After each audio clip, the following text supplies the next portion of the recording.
Compte rendu de la 74e réunion du Conseil de ministres. Le président de la République, chef de l'État, Félix Antoine Tshisekedi Tshilombo, a présidé ce vendredi 9 janvier 2026 à la Cité de l'Union africaine, la 74e réunion du Conseil de ministres.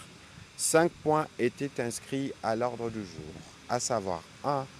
Communication du président de la République, chef de l'État. 2. Points d'information. 3. Approbation d'un relevé des décisions du Conseil de ministres. 4. Examen et adoption de dossiers. 5. Examen et adoption de textes. La communication du président de la République a porté sur 2 points principaux, à savoir 1. Du regard sur les perspectives macroéconomiques de la République démocratique du Congo. Le président de la République a commencé par attirer l'attention du gouvernement sur l'état de notre conjoncture macroéconomique tel qu'il ressort des données officielles et du cadrage macroéconomique contenu dans la loi des finances pour l'exercice 2026 qu'il a promulguée. Cette situation appelle une vigilance accrue ainsi qu'une action gouvernementale rigoureusement coordonnée.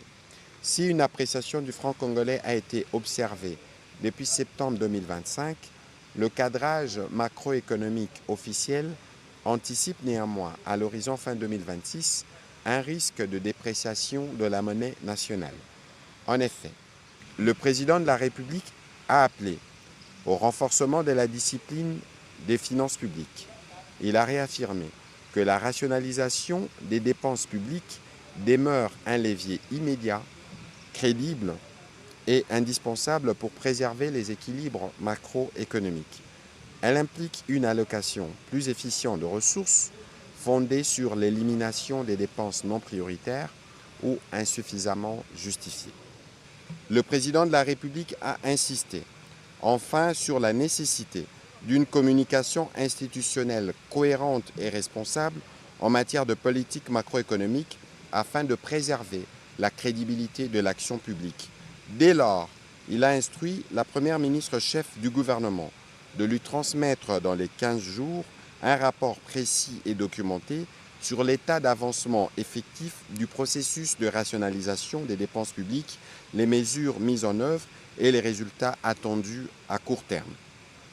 Le deuxième point de la communication du président de la République a porté sur la nécessité de garantir l'accès effectif et fiable aux services des télécommunications numériques et de l'audiovisuel en République démocratique du Congo.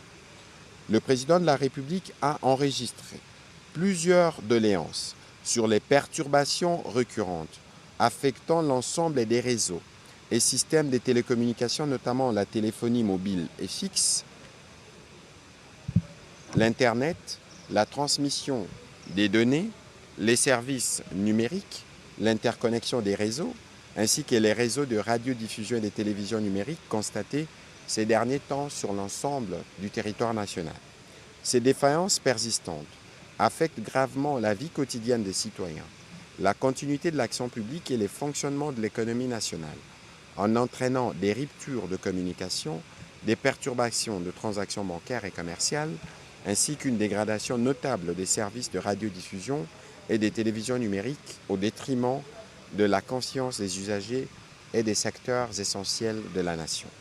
Le président de la République a rappelé que les télécommunications, dans toutes leurs composantes, constituent un pilier stratégique du développement national, de la souveraineté de l'État, de la sécurité, de la cohésion sociale et de la compétitivité économique.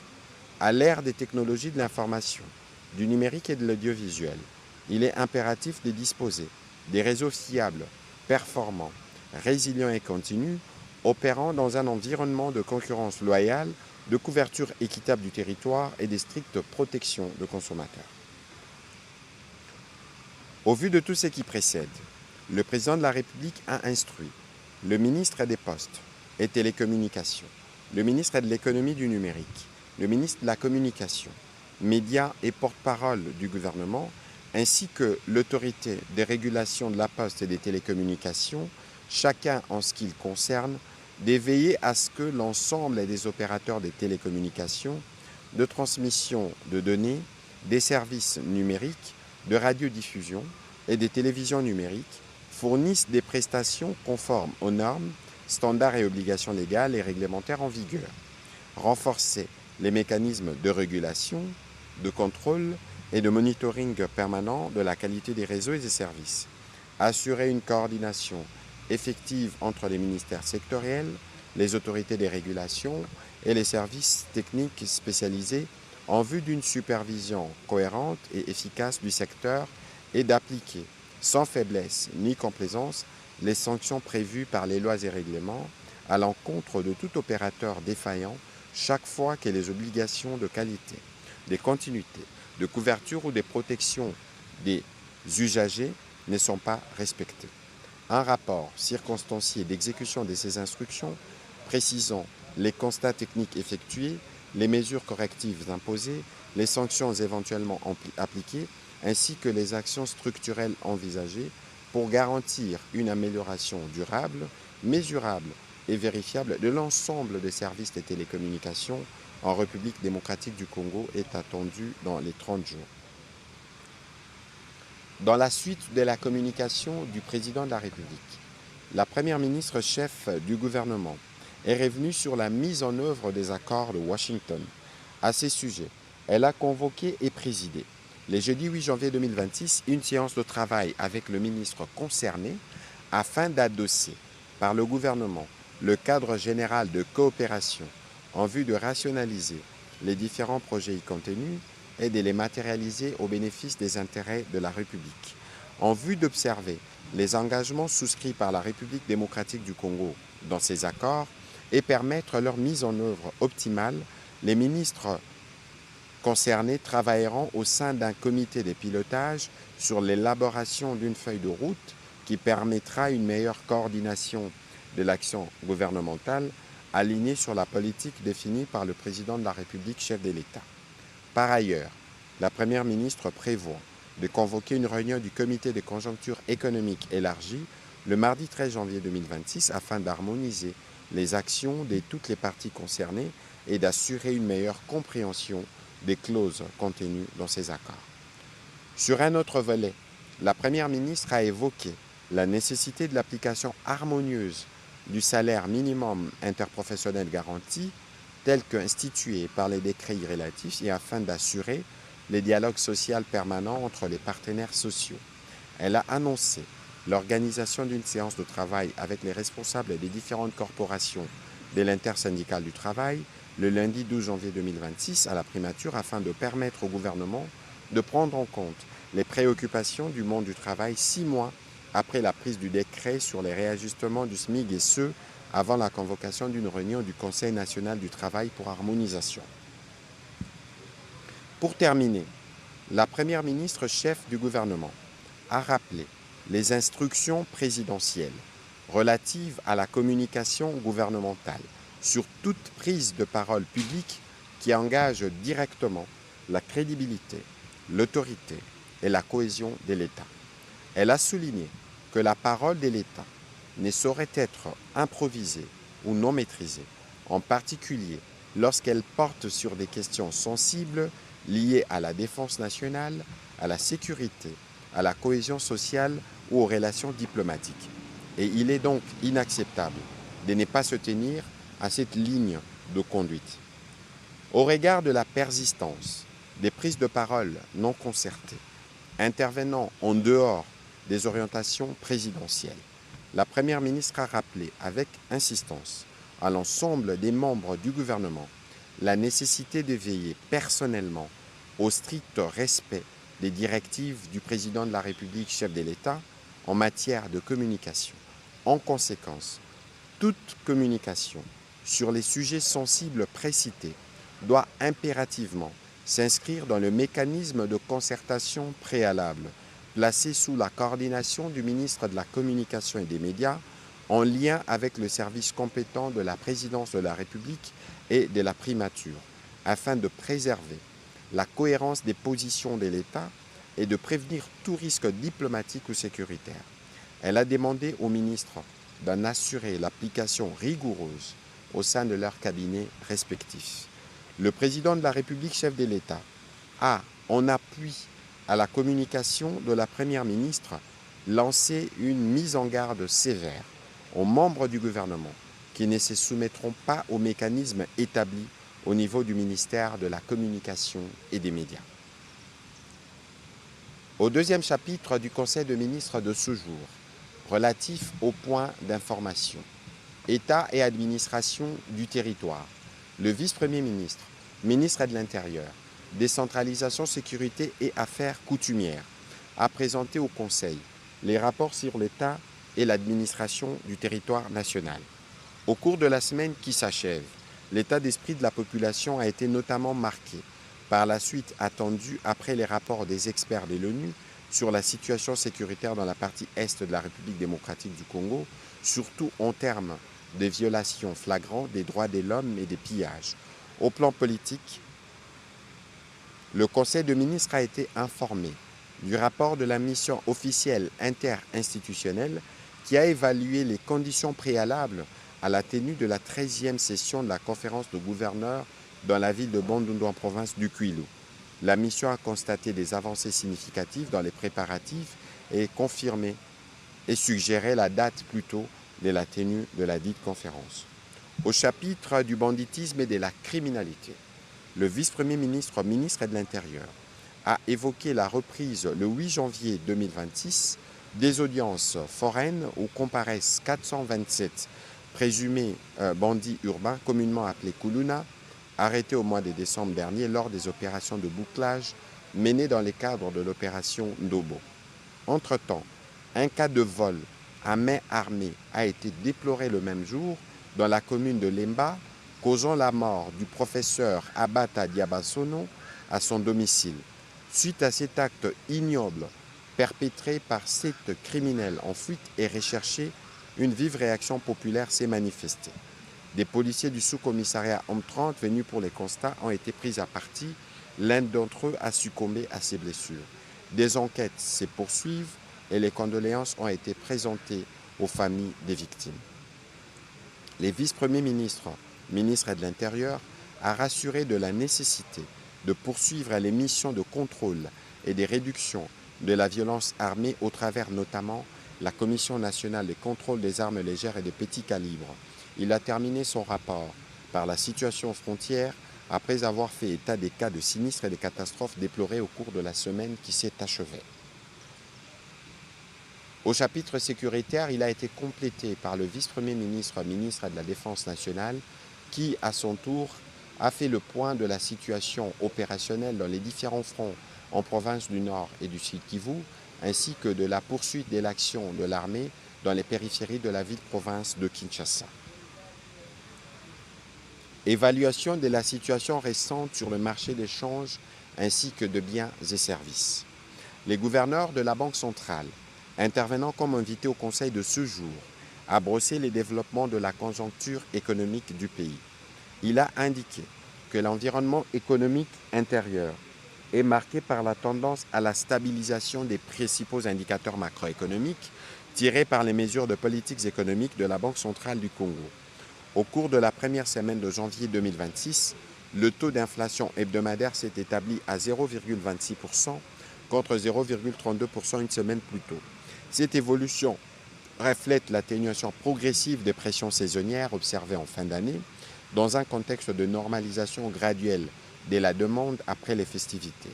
Elle traduit un net ralentissement du rythme de formation de prix, témoignant d'un environnement macroéconomique plus stable. À l'ouverture du 2 janvier 2026, le taux d'échange s'est établi à 2181,39 francs congolais pour $1 américain sur le marché interbancaire et à 2310,32 francs congolais sur le marché parallèle. Par rapport à la semaine du 26 décembre 2025, le franc congolais a enregistré une appréciation de 1,9% à l'interbancaire contre une dépréciation de 0,50% au parallèle. Comparativement à fin décembre 2024, la monnaie nationale s'est appréciée de 30,44% à l'indicatif et de 24,099% au parallèle. En rythme hebdomadaire, les cours mondiaux des principaux produits de base intéressant l'économie congolaise se sont bien comportés. le gouverneur de la Banque centrale du Congo a réitéré ses recommandations allant dans le sens du maintien d'une coordination étroite entre les politiques monétaires et budgétaires afin de préserver la stabilité macroéconomique et le pouvoir d'achat intérieur et du renforcement de suivi des facteurs de liquidité susceptibles de perturber le fonctionnement des marchés en début d'année.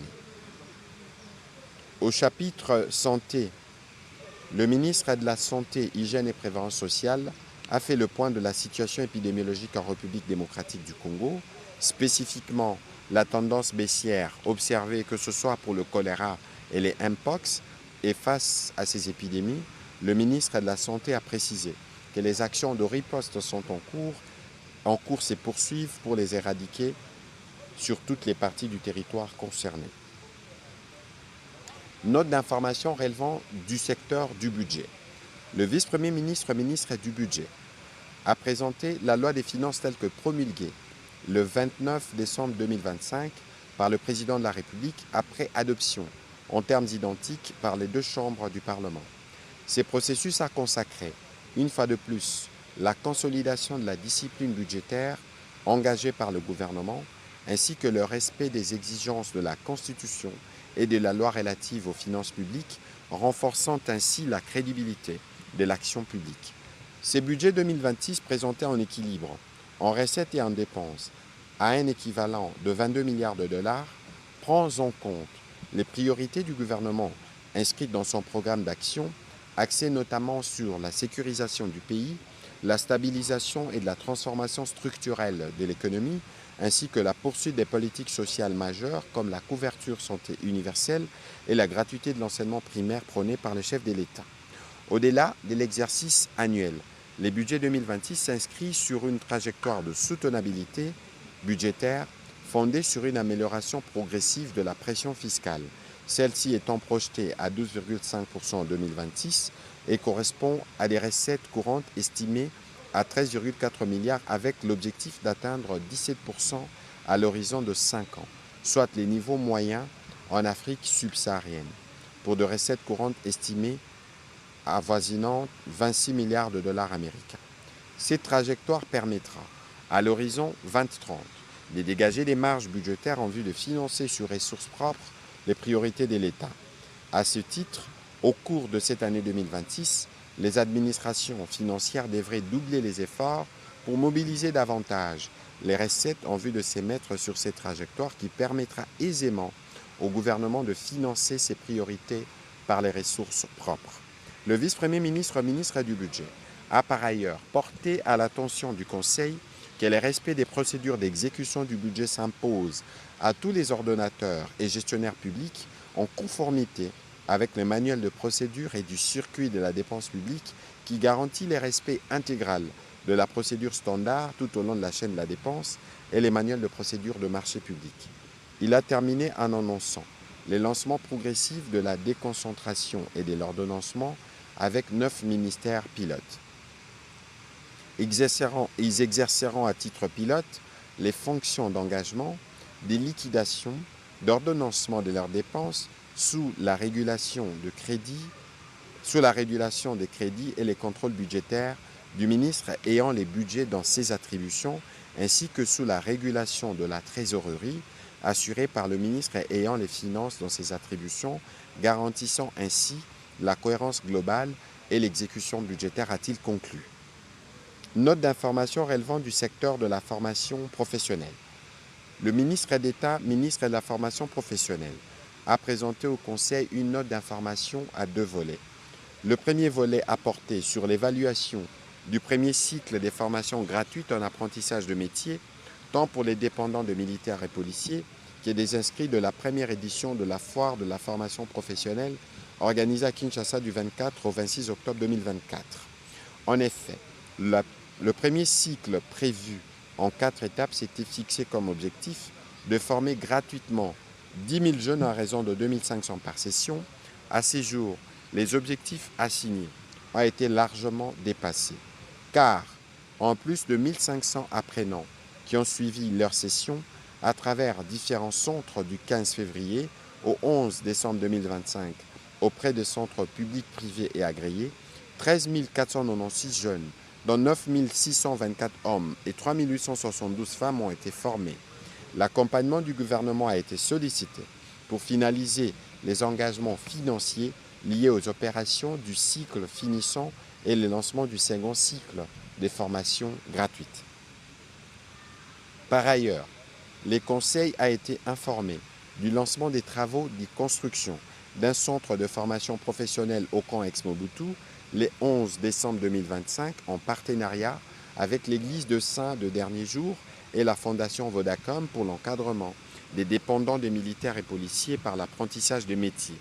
Le deuxième volet de sa note a porté sur l'élaboration de l'annuaire national d'identification des filières prioritaires pour le développement local et la formation professionnelle.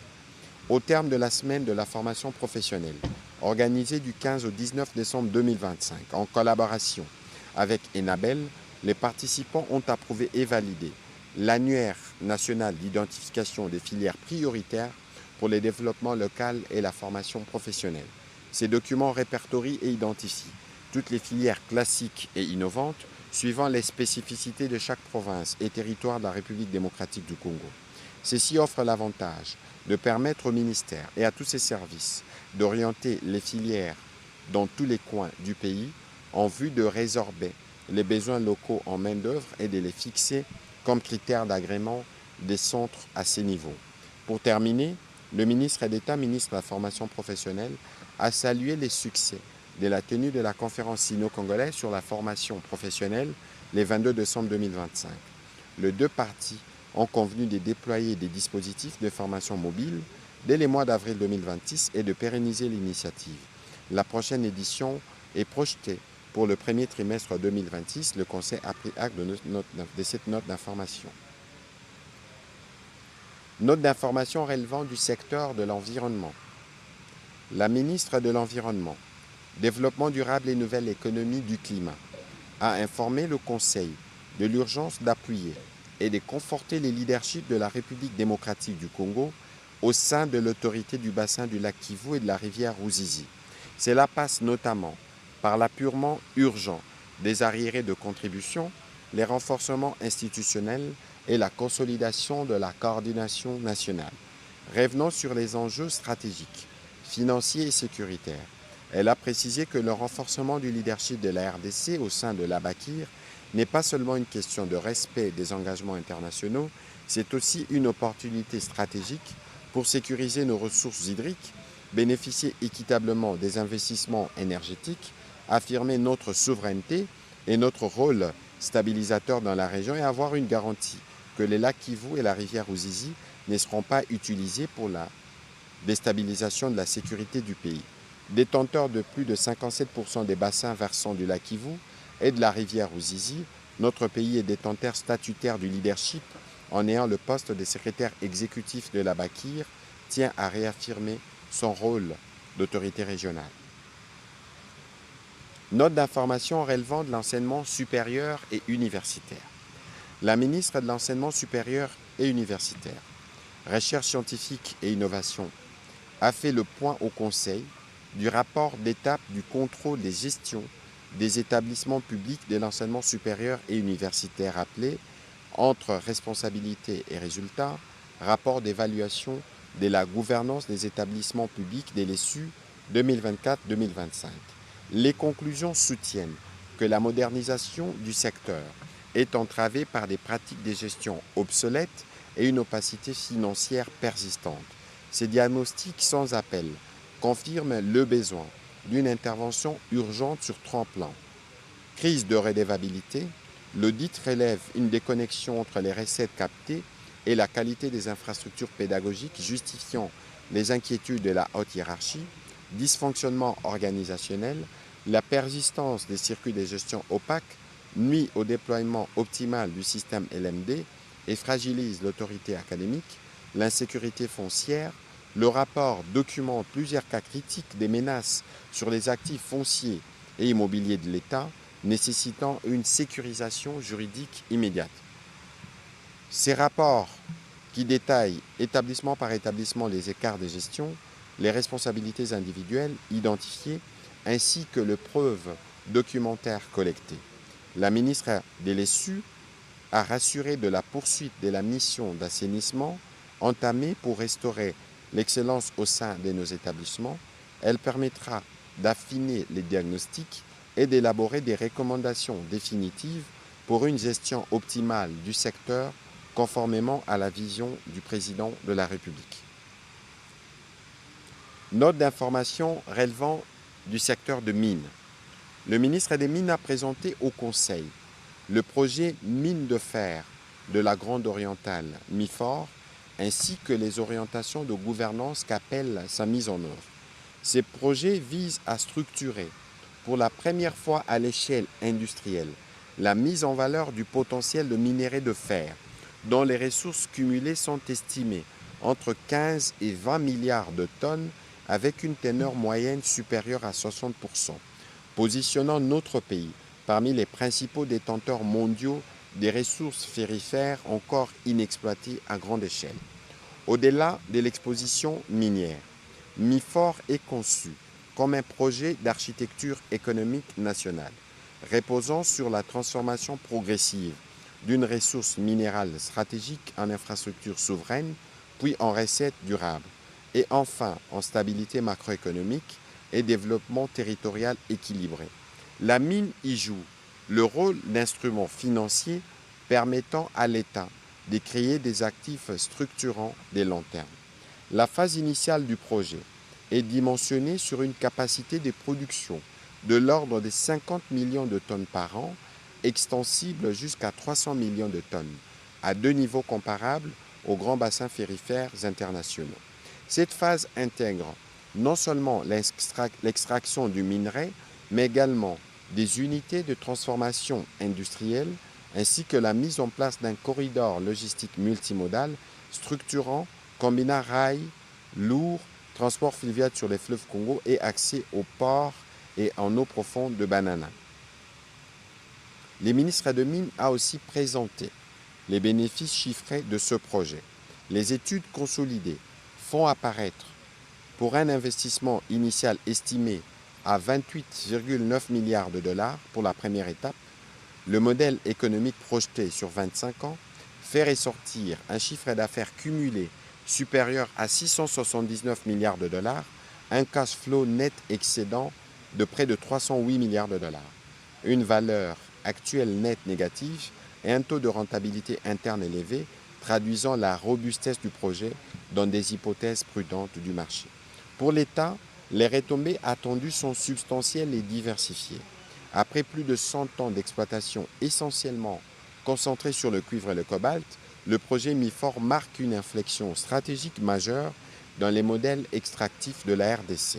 Le projet a par ailleurs suscité l'intérêt d'investisseurs institutionnels internationaux disposant des capacités reconnues de structuration et de financement de projets macroéconomiques, constituant un signal favorable de bancabilité et de crédibilité internationale sans préjuger des décisions souveraines de l'État ni de créer d'engagement juridique à ce stade. Le ministre de Mines a sollicité et obtenu du Conseil la mise en place d'une commission interministérielle élargie dédiée à ce projet, appelée à en assurer le pilotage stratégique, la coordination institutionnelle et la structuration progressive dans le respect des orientations souveraines du gouvernement. Note d'information relevant du secteur des ressources hydrauliques et électricité. Le ministre des Ressources hydrauliques et électricité a, dans sa note d'information, entretenu le Conseil sur deux points principalement. 1. Le point sur le développement du site hydroélectrique de Piokatombe. Ce site dispose d'un potentiel minimal estimé à 6450 MW. Sa mise en valeur permettrait non seulement d'optimiser la gestion hydraulique du fleuve Congo en amont d'Inga et de sécuriser à terme la cote d'exploitation du complexe, mais également de répondre à des besoins énergétiques à plus court et moyen terme avec des délais de réalisation nettement inférieurs à ceux de Grand Inga. Le développement des aménagements de Piokatomba répond à plusieurs enjeux majeurs pour notre pays, notamment la sécurisation durable de l'approvisionnement électrique de Kinshasa, dont les déficits structurels dépassent actuellement 1000 MW et continuera de croître, le soutien à l'industrialisation nationale, notamment dans le Congo central et les pôles industriels connectés au réseau Inga, l'optimisation du schéma global de développement du fleuve Congo en préparant techniquement et stratégiquement les déploiements du Grand Inga, le positionnement de la RDC comme pilier énergétique régional, capable de répondre à la demande nationale et aux opportunités d'exportation à moyen et long terme.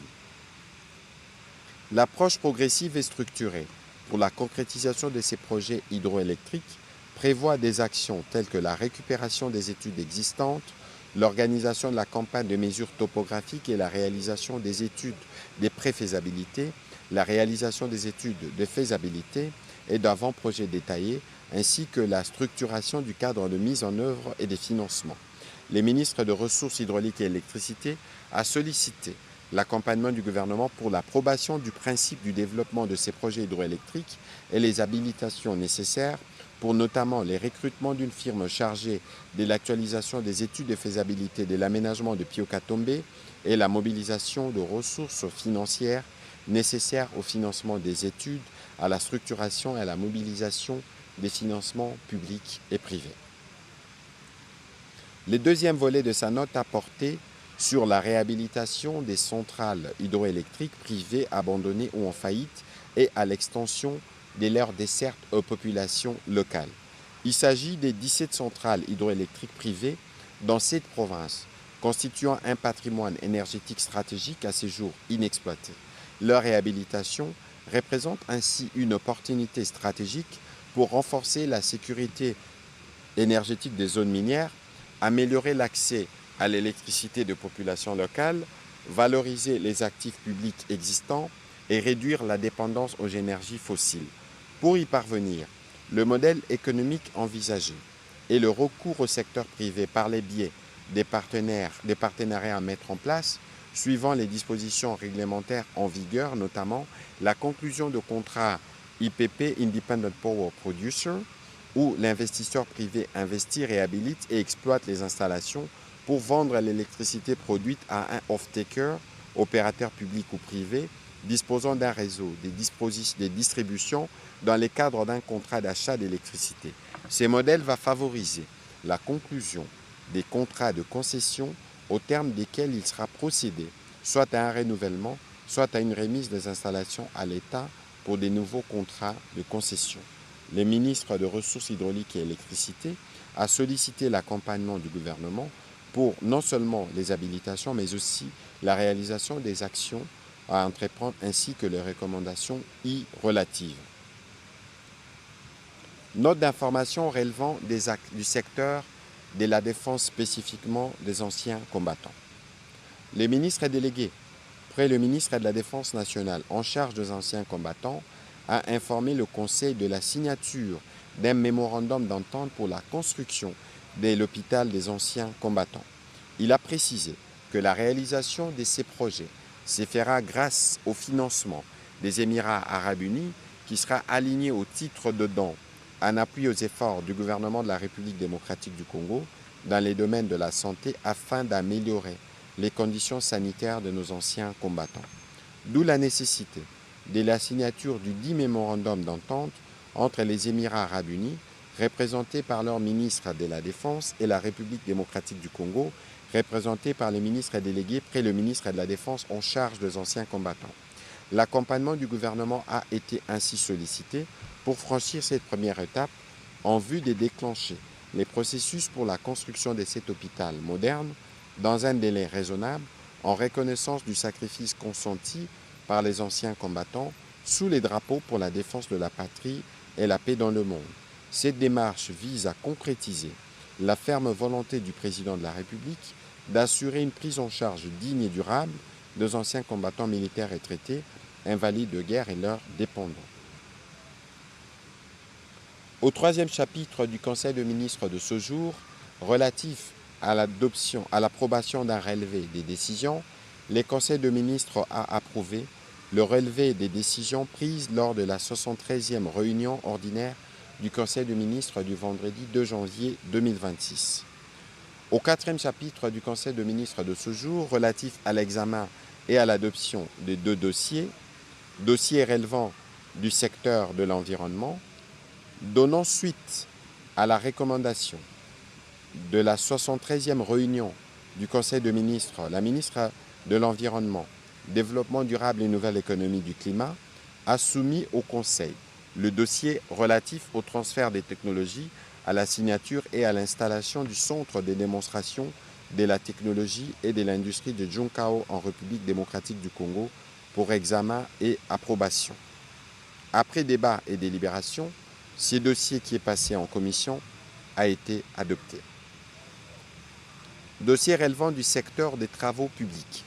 Les ministres des Infrastructures et Travaux publics a soumis au Conseil pour examen et approbation les dossiers liés à la préparation de la construction du pont de 645 mètres de portée en béton sur la rivière Ubangi entre Bangui en Centrafrique et Zongo, l'aménagement des voies de raccordement de 650 mètres et 850 mètres respectivement du côté Bangui et Zongo, ainsi qu'aux dispositions à prendre pour la construction du poste frontalier juxtaposé du côté congolais à Zongo. Il a expliqué les différentes étapes franchies dans le cadre de la réalisation des études, du financement du projet par la Banque africaine de développement et du point d'accord sur les modalités d'exécution du projet trouvé entre le ministère des Infrastructures des deux pays. Ces processus se déroulent en parallèle et en complémentarité avec le projet d'aménagement de la route Zongo-Gemena-Akula-Lisala dans le cadre d'un financement de l'Union européenne dont les études sont en cours de réalisation. Considérant les fonctionnements et les avantages d'un poste frontalier juxtaposé du côté congolais à Zongo, conformément aux principes de la CEAC et de la nécessité de poursuivre les préparatifs de cet important projet, le ministère des ITPR a recommandé la mise en place d'une commission conjointe d'experts désignée par le ministère de l'Intérieur, des Transports, des Finances, de l'Aménagement du territoire ainsi que des Affaires foncières. Cette commission sera chargée de réaliser des inspections de terrain en vue de délimiter le site de construction du poste frontalier et de proposer des mesures pour sa confirmation dans les domaines publics et de proposer les modalités de transfert par le gouvernement du site du poste frontalier à la CEAC pour son affectation à l'usage d'espaces d'extraterritorialité. Après débat et délibération, le Conseil a adopté ces dossiers. Au dernier chapitre du Conseil de ministres de ce jour, relatif à l'examen et à l'adoption de textes, un texte a été soumis à l'examen du Conseil. Il s'agit du projet d'ordonnance-loi portant prorogation de l'état de siège dans les provinces de l'Ituri et du Nord Kivu pour une période de 15 jours prenant cours le 17 janvier 2026. Après débat et délibération, le Conseil a adopté ce projet d'ordonnance-loi. Commencé à 14h19, la réunion du Conseil de ministres a pris fin à 16h55. Je vous remercie.